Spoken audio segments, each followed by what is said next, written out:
Hi, thanks for tuning in to learn more about how to purposefully plan a cross-curricular unit. So first of all, what is cross-curricular teaching? Cross-curricular teaching is a way to link together multiple subjects at once. So maybe the math teacher and the science teacher are doing something together, or maybe a group of 5 teachers are doing something together. But why would we want to do this? Some benefits to cross-curricular learning is when you link even just 2 subjects together with a similar lesson, that focus can really deepen the learning for your students, which typically will ask, when will I ever need this? So cross-curricular learning will help expand your answers to those questions. So you can make a cross-curricular lesson span an entire year, or you can limit it to just one lesson. Either way, there are definitely benefits. So how did the 3 of us come about this unit? Well, it all started with myself, Christina Fetzko, and my colleague, Chelsea Crandall. We were sitting down because we wanted to find a purposeful way to implement science and reading in a cross-curricular fashion. We already knew the benefits of it for our students, and the 2 of us were new teachers, and we wanted to find a way that we could make this happen within our classrooms. So we ended up going for dinner, and we sat down and just chatted about our scope and sequence, our standards, and what we did in a typical year. As we were talking, she mentioned bias and propaganda. That topic really set off a light bulb in my mind, because that's a lot of what science is data and cherry picking that data and presenting numbers in a certain way to show a certain story. And I spend a lot of time teaching my students that you can tell a story 2 different ways with the exact same numbers. And she also deals a lot with bias and propaganda in her curriculum, so it was a perfect bridge to link science and reading. Then we thought, well, could we get anyone else involved? And our history teacher, Mr. Scott Krug, he talks about the Boston Massacre. So that was a great lead-in to how we could rope in a 3rd colleague for this unit. So as Mrs. Fetzko said, it started off with just 2 of us, and then we said, okay, how can we get Mr. Krug involved as well? And that's how we started this. We started with the 3 of us. We each did separate activities in our own classrooms. We really looked at pulling in different activities that would involve the kids, and as always, trying to show how it showed the content that we're teaching in our classes, in addition to the bias and propaganda that we were trying to cover as a whole. After we had that for a year, and we enjoyed it and we liked it, we really strove to involve everyone on our team. So as we were looking at how could we involve the rest of our team, we sat down for a team meeting, and we talked about how do we see bias and propaganda in English. That was definitely a quick and easy one, as we talked about persuasive writing, looking at different headlines that are in newspapers, and we definitely had some ideas for what to do for that. We also looked at math. Although we were already covering graphing and science and looking at the difference in the bias in graphs, we were looking at making graphs and how did that show bias. And how graphing is a big part of our math curriculum, we definitely knew we had a place in our bias and propaganda unit to involve math as well. So it was so exciting to get all 5 of our classes involved, and we looked at how to involve each one of our classes in a meaningful way. How to get different activities that not only engage the students, but challenge them to apply bias and propaganda in different ways. We looked at involving technology. We looked at involving hands-on movement as we did card sorts. And that was a great way to collaborate together to give our students good quality time. As we were moving forward throughout the years, each year we reflected on what we had done. The first year we were each in our own classrooms, and it almost seemed as if we were just still teaching a regular class. After that, we tried to find an area that all of us could be together. We moved into the hallways, to the cafeteria, wherever we could find space that would get students out of the regular classroom and finding a different way and a different area for them to learn. Then we moved to the gym when we had time to go to the gym, and we had all of our students, all of our 8th grade students at one time in the gym working in different stations. That was probably the most engaging time we've had so far.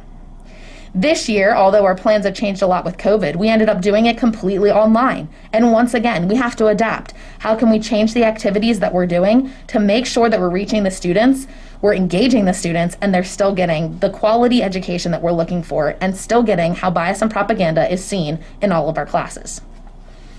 In addition to the one-day cross-curricular unit, we also continue to talk about bias and propaganda in a few of our classes. In science class, there's a project on the blackfish talking about bias and propaganda and how they've tried to convince people about different data with that subject. In reading, the students create their own propaganda projects, and in history, they discover propaganda in the use of the Boston Massacre. We want to now share the activities we use for this year's bias and propaganda unit. In career ed, students work to identify propaganda and bias in media, focusing on the controversial Pepsi commercial. In my class, we worked in conjunction with reading to identify the 7 major types of propaganda. In reading and history class, we practiced the different types of propaganda by going through a gallery walk that showed us the definitions as well as examples and helped the students explore each of the different types. In English, we practiced that with a card sort with the definitions and examples, as well as practicing headlines by using bias to create new headlines based on the same content, depending which way you wanted to convince your audience. In science and math, the students looked at data and then decided by looking at that data how the data was either biased or how the data was presented in a way to reflect the writer's original stance on particular subjects. As we move forward into 2022 and beyond, we hope to continue reinventing our cross-curricular unit by adding new facets to better help our students and better reach our goals. In past years, we loved utilizing non-traditional educational settings when running our cross-curricular unit. Students would be taught about bias in the lunchroom, work through the gallery walk in the hallway, and finish the card sorting task on the gymnasium floor. Not only did they learn outside of the classroom, but our students got to work in cooperation with their peers who are both above and below their ability level.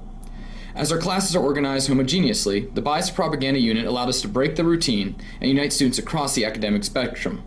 Students of varying capabilities got to work together towards a common goal and helped each other out along the way.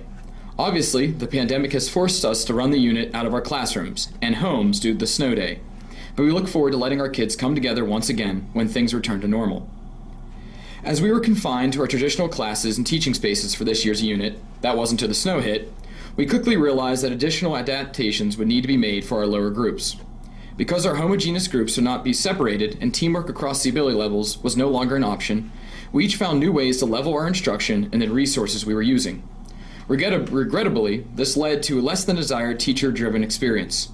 Next year, we are determined to differentiate instruction in a way that helps our students in need, while also keeping the spirit of the student-driven unit intact. Speaking of changes, this year's version of the Bias and Propaganda unit saw a major influx of technology. With the need to educate remote learners and the understanding that in-person school days are no longer guaranteed, we really overhauled the unit and made it possible to teach each portion 100% digitally. Google Docs, Google Forms, Edpuzzles, and more were created to better reach our virtual learners. While this was a good start, we hope to use this year's advancements as a springboard to reach greater heights and incorporate newer and better educational technologies into the unit. Our focus on bias and propaganda does not stop when the unit ends. In each of our classes, students utilize the knowledge and skills they acquired to help them better understand important concepts within our disciplines. However, in our post-unit feedback session, we recognized our failure to really capitalize on the ideas of data bias taught by our math teacher, Joan Shearman. As students should be given ample opportunity to identify and analyze examples of misrepresented statistics, as they can be found regularly in daily life, we are determined to include more examples of data bias in our instruction next year. Our final goal for the foreseeable future is to expand our unit into the related arts division of our middle school. What started 4 years ago as a cross-curricular experiment between 3 classes has rapidly grown into a signature event across the 8th grade. We want to continue that growth by connecting with our related arts teachers by highlighting ways in which propaganda and bias can play a role in their curriculum. For example, our family consumer science teacher could look at marketing propaganda in food advertisements, our music teacher could identify what makes a jingle or slogan so effective, and our art and tech ed teachers could have students create visual examples of propaganda via paintings, drawings, and even 3D printing projects. While this idea is in its infancy, we wholeheartedly believe that our bias and propaganda unit is just scratching the surface and can truly become a far-reaching and impactful experience in the 8th grade in years to come. So now it's your turn. how do you purposefully design a cross-curricular unit plan for your classroom? The first thing you have to do is look for someone who's willing to collaborate. It can be one colleague or multiple. You don't need to start on a large scale. You just need to find someone who's willing to sit down and discuss curriculum. So that's the first thing that you should do, is sit down, talk about your curriculum, mention your standards, find ways that you can draw similarities from both of your subjects out of things that you are already doing. You definitely don't want to force any type of concept just to make something work. When that happens, if you force it, it's not going to be as meaningful to your students, and it's going to seem almost just like busy work to everyone that's involved. You want to make sure that the time in your classroom is focused on things that you're already supposed to be covering. So if that means that you're only spending a 10-minute section of your class linking from one subject to the other, that's fine. We didn't start out with all 5 of our teachers. We only started out with 2, and then we brought in a 3rd. And then we have all 5 now, and that's the point we're at, but we're not done. Our goal eventually is to bring in related arts. So really, we know that we can expand on this, but again, we don't want to force it. So we're just going to allow those things to happen naturally and as they come up. But thank you so much for watching us today, listening to us today, and I hope that you can find some ways to plan some meaningful cross-curricular lessons for yourself and your students.